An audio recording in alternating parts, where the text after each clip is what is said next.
현재 이익 상태냐 손실 상태이냐는 중요하지 않고요. 나에게 중장기적으로 가장 많은 배당 수익을 가져다 줄 배당 성장주는 무엇이냐를 비교 판단하는 게 가장 중요합니다.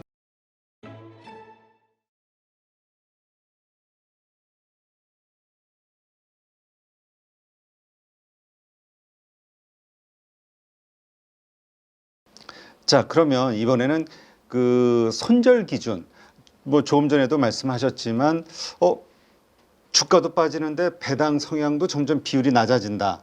그렇다면 이게 뭔가 기업의 가치가 하락할 수밖에 없는 이유가 있다. 이렇게 보고 이제 그런 경우에는 뭐 어떻게 내가 손실을 좀 보더라도 손절을 하는 게 맞다. 네, 이렇게 그렇습니다. 보시는 거죠? 네네. 그럴 때는 네, 맞습니다. 이게 내가 현재 이익 상태냐 손실 상태이냐는 중요하지 않고요. 나에게 중장기적으로 가장 많은 배당 수익을 가져다 줄 배당 성장주는 무엇이냐를 비교 판단하는 게 가장 중요합니다. 지금 그 외에 또 뭔가 손절할 만한 기준 같은 게 있나요? 손절할 만한 기준이요. 네. 손절할 만한 기준은 일단 주가가 너무 급등하는 경우. 아까 이제 현대차 오히려 매도의 기준을. 네네, 현대차 우선주로 설명했지만 오히려 실적이랑 배당이랑 성장성은 내가 예상한 그대로인데 오히려 주가만 2배, 3배 급등을 하게 되면은 중장기적으로 나에게 가져다 줄 배당 수익은 수익률은 떨어지게 되잖아요. 그렇죠. 네, 그렇게 되면은 네, 매도를 하고 더 배당 수익이 높은 배당 성장주로 옮기게 되고요.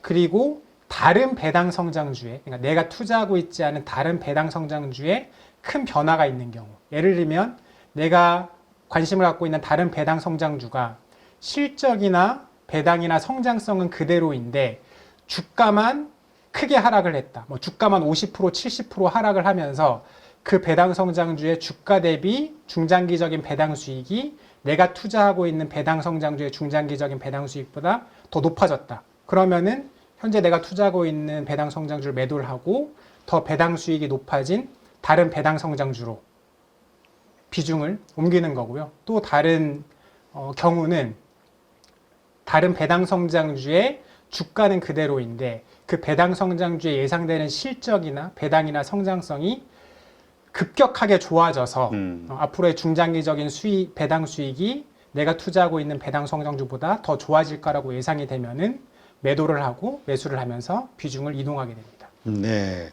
자, 근데 어때요? 그 그러니까 이 배당 성장주를 찾을 때 네. 중소기업도 있고 뭐 예를 들어서 중견기업도 있고 아니면은 뭐 대형주도 있고 뭐 여러 가지 있을 거 아닙니까? 네. 기준이 있습니까? 아니면 그냥 왜냐면 좀 작은 기업들은 좀 불안할 것 같아가지고. 불안하고요.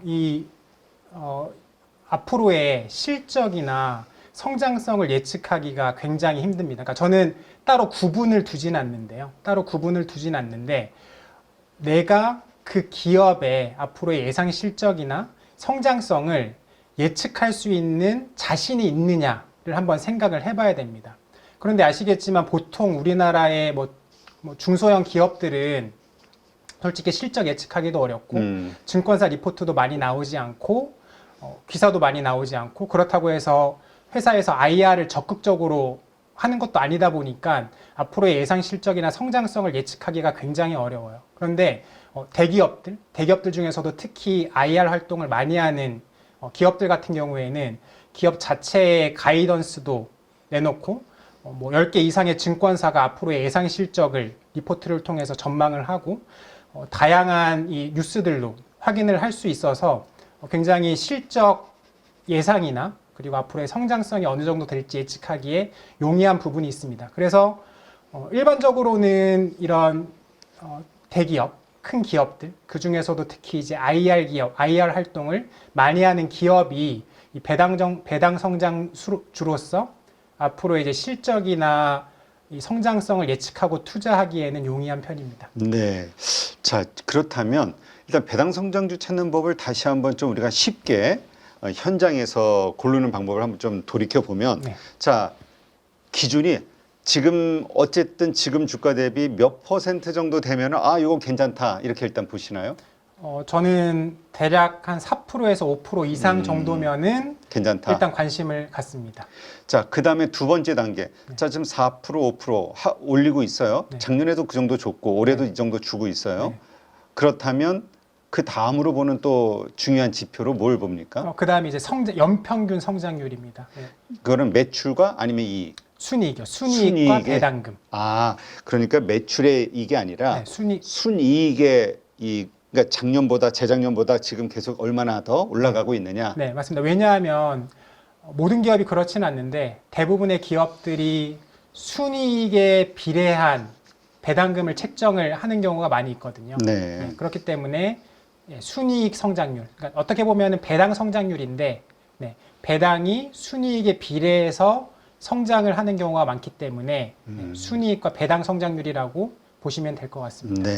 그래서 여기서 또 중요한 부분이 있는데 그렇기 때문에 그 기업이 순이익에 비례해서 배당금을 지급하는지도 확인을 해야 됩니다.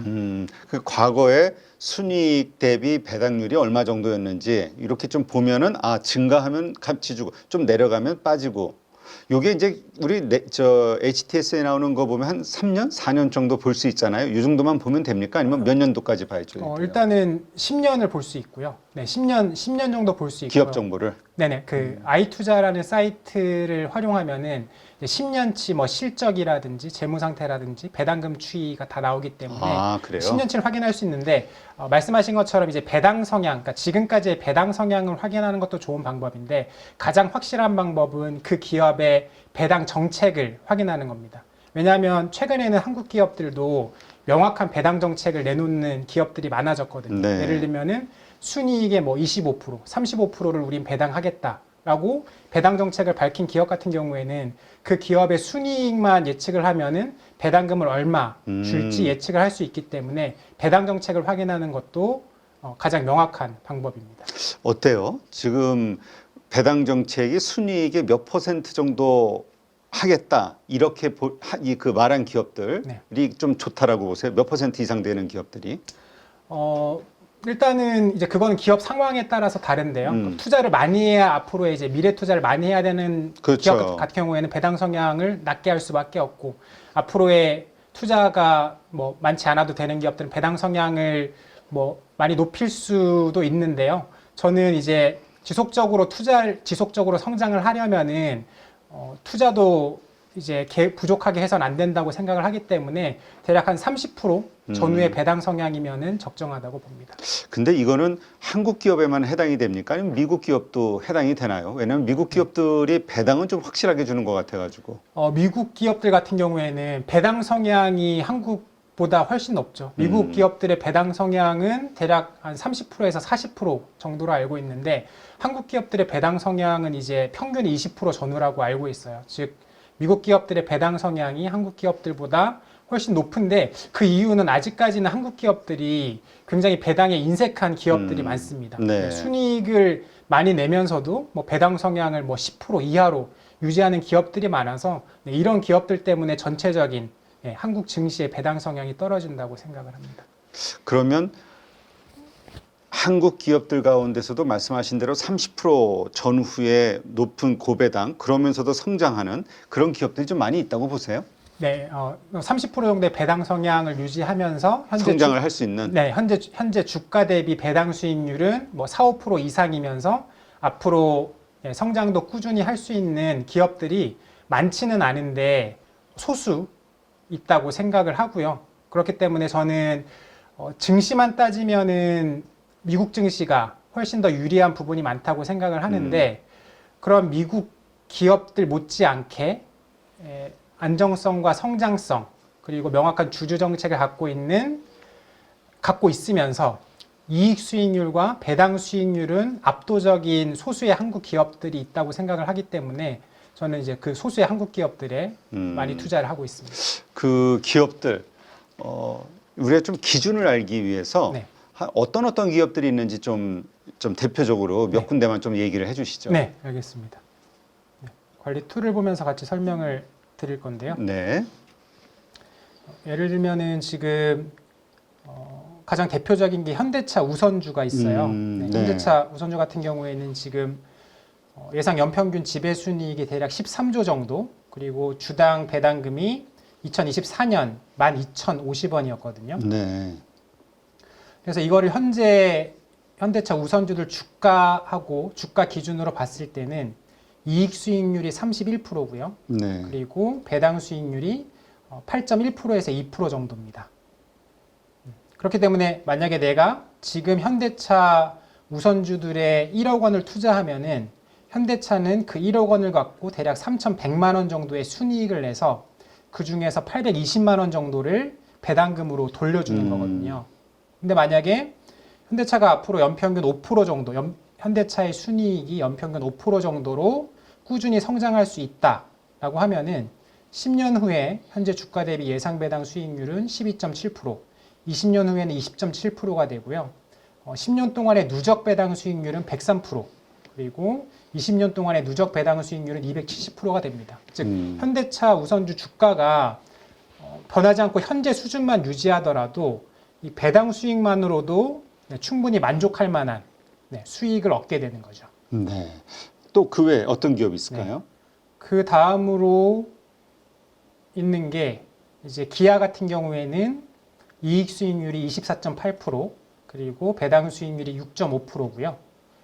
JS 코퍼레이션 같은 경우에는 이익 수익률이 38.4%, 그리고 배당 수익률이 5.8% 정도입니다. 그리고 미국의 화이자 같은 경우에는 이익 수익률이 11.7%, 배당 수익률이 6.5% 정도고요. 또 한국형 컴퍼니 같은 경우는 이익 수익률 22.5%, 예상 배당 수익률 6.1%, LG 우선주 같은 경우에는 이익 수익률 11.1%, 배당 수익률 5.5%, HL 홀딩스는 14.2%, 5.4%, 오리온 홀딩스는 14.7%, 5.3%. 그 다음이 이제 최근에 이제 조선업이랑 방산 쪽에서 관심을 갖는 분들이 많아지고 있는데, 조선 쪽에서는 대표적으로 HD 현대가 이제 예상 연평균 지배순이익이 한 1조 정도로 올라온다고 하면은 이익 수익률이 16.8%가 되고 배당 수익률은 4.7%가 되고요. 또 이제 방산 쪽에서는 한화 지주회사의 사무비 주식이 이익 수익률이 8.4%, 배당 수익률이 4.4% 예, 정도 되고, 미국의 제약주 중에 하나인 브리스톨 마이어스 스퀴브는 이익 수익률이 11.3%, 그리고 배당 수익률이 4.2% 정도 됩니다. 이 말씀하신 것들 가운데서 만약에 내가 그 뭐 6%대, 뭐 거의 5% 넘고 6% 정도 되는 높은 배당 수익률 나오는 여기를 가장 최우선주로 보고 투자를 해도 되는 거겠네요. 그러면 이것도 이제 그 투자자의 성향, 그리고 투자자가 예상하는 각 기업들의 앞으로의 이제 성장률, 연평균 성장률에 따라서 크게 달라질 수 있는데요. 만약 일단은 이제 고배당 저성장주라고 하는데, 이렇게 앞으로의 성장률은 크진 않지만 그래도 뭐 연평균 3%, 5% 정도로 꾸준히 성장을 하고 현재 이제 높은 배당 수익을 주는 경우에는 지금도 많은 배당 수익을 받으면서 앞으로도 꾸준히 증액되는 배당 수익을 안정적으로 받을 수 있다는 그런 장점이 있는데요. 근데 현재 지금은 굉장히 배당 수익이 낮더라도 앞으로 엄청난 연평균 성장률로 성장을 할 수 있다. 뭐 연평균 20%에서 30%씩 성장을 할 수 있는 그런 뭐 기업이 있다고 투자자가 판단을 하게 되면은 현재 배당 수익이 낮아도 투자할 만한 가치가 있을 수도 있습니다. 아, 그게 배당 수익률, 향후 수익률이 더 중요한 거군요. 네, 중장기적인 배당 수익률이 그런 게 있나요?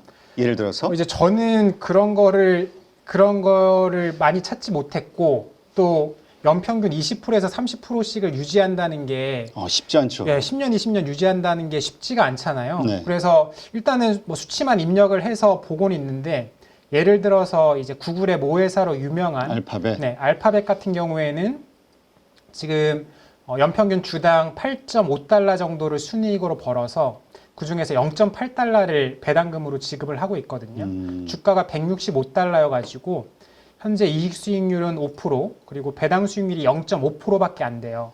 근데 만약에 이 구글이 매년 순이익이 24%씩 이제 꾸준히 성장을 하게 되면은 10년 후에는 배당 수익률이 3.4%가 되고요. 그리고 20년 후에 배당 수익률은 무려 28.8%가 되거든요. 그러니까 지금 아까 봤던 고배당 저성장주들이 연평균 5%로 성장했을 때 20년 후의 배당 수익률보다 이 알파벳이 매년 24%로 꾸준히 20년간 성장을 하게 되면은 20년 후에는 이 알파벳의 배당 수익률이 아까 봤던 이 고배당 저성장주들의 배당 수익률을 넘어서고요. 뭐 30년 동안 또 유지할 수 있다고 하면은 이 배당 수익이 기하급수적으로 늘어나겠죠. 네, 그렇기 때문에 만약에 내가 어떤 특정 기업이 이 고성장이 굉장히 오래 유지가 될 것 같다라는 확신이 있다면은 네, 그런 저배당 고성장주, 예를 들면 이제 그런 미국의 빅테크 기업들에 투자를 하는 것도 합리적이라고 판단을 하고요. 이 미국 빅테크 주식에 투자를 하더라도 뭐 테슬라나 엔비디아나 뭐 이런 메타, 알파벳 같은 그런 빅테크 기업에 투자를 하더라도 이런 개념을 갖고 이런 개념을 적용을 해서 투자를 할지 말지 여부를 판단하는 게 중요하다고 생각을 합니다. 그러게요. 배당 수익률이 그렇게 높지 않다고 하면은 좀 주가가 비싸구나 이렇게 생각할 수도 있겠네요. 지금 주가가 좀 비싼 거네. 그렇게 굉장히 합리적인 생각이라고 봅니다. 네. 다만 고성장이 장기간 유지될 수 있다고 하면은 지금 주가가 합리적인 주가가 될 수도 있는 거죠. 네. 근데 우리 배당주들을 사보면은 그 배당락이라고 해가지고 나오잖아요. 네, 그래서 맞습니다. 기분 나쁘게 한 3%, 4% 주면서 빠지는 건 막 7%, 8% 빠질 네, 때가 그럴 있단 수도 있죠. 말이에요. 네, 네. 어떻습니까? 이 배당락 이 기간을 어떻게 활용하는 게 맞는 거죠? 배당락도 어떻게 보면 또 배당 성장주 투자자에게는 저가 매수 기회? 네, 좋은 기회라고 생각을 할 수 있는데요. 근데 물론 이제 배당락, 그러니까 이 배당금보다 훨씬 큰 주가의 하락이 있는 경우도 있는데, 네, 그렇게 되면은 오히려 배당 수익이 더 높아지면서, 네, 더 좋은 투자의 기회가 될 수도 있고, 또 항상 배당락만 있진 않고요. 간혹 정말 좋은 배당 성장주 같은 경우에는 이 배당 기준일 이후에 오히려 주가가 더 상승을 하는 그런 상황도 발생을 할 수 있거든요. 네. 그런 상황에서는 내 시드머니가 그만큼 커지는 거니까 네, 좋고요. 근데 어쨌든 이 배당금을 받으면 우리가 세금을 내잖아요. 네, 맞습니다. 지금 우리가 미국 주식도 한 15.4%, 국내 주식도 한 15.4% 세금을 내는 거죠. 네, 기본적으로 원천 징수가 됩니다. 징수가 네. 되죠. 네. 어떻게 이 배당금 무조건 다 세금이 아니라 절세 전략이 좀 있나요? 배당금에 네, 대한? 있습니다. 일단 개인이 할 수 있는 거는 그 ISA 그리고 연금저축펀드, IRP를 적극 활용하는 방법이 있습니다. ISA 같은 경우에는 기본적으로 200만 원까지는 비과세예요. 아예 세금이 그러니까 없고요. 배당금 네, 배당 총액, 수익에서 네네 수익에 네, 배당금 ISA 계좌에서 발생한 배당금 수익에 대해서는 200만 원까지는 네, 세금이 없고요. 그리고 200만 원을 초과한 거에 대해서는 9.9%의 분리과세가 됩니다. 이 분리과세가 중요한 이유가 이 금융소득이 2천만 원을 넘게 되면은 금융소득 종합과세 대상이 돼가지고 네. 종합소득세율이 적용되면서 단순히 15.4%가 아니라 최대로는 거의 이제 절반에 가까운 50%에 가까운 세금을 40% 50%에 가까운 세금이 부과되기도 하거든요. 그렇기 때문에 이 분리과세가 되면 아예 금융소득 종합과세 대상에서 빠지기 때문에 세금을 굉장히 줄일 수가 있습니다. 그래서 네. ISA는 기본적으로 네, 가져가야 되고요. 그 다음에 이제 연금저축펀드랑 IRP를 활용하면 이 두 가지를 같이 활용하면은 일단 900만 원까지는 세액공제가 됩니다. 그 연 평균 배당금에 연평균 배당금이 아니고 투자? 투자금에 내가 이제 900만 원을 넣었다면 900만 원에 대해서 세액공제가 네, 되는데요. 이게 지금 대략 한 15% 전후에 15% 전후기 때문에 내가 900만 원을 넣으면은 대략 한 그 사람의 이제 소득에 따라 가지고 대략 130만 원에서 150만 원 정도의 절세 효과. 즉 어떻게 보면은 내가 그 돈을 그냥 내야 되는 세금을 안 내는 효과가 있기 때문에 그만큼 수익인 거죠.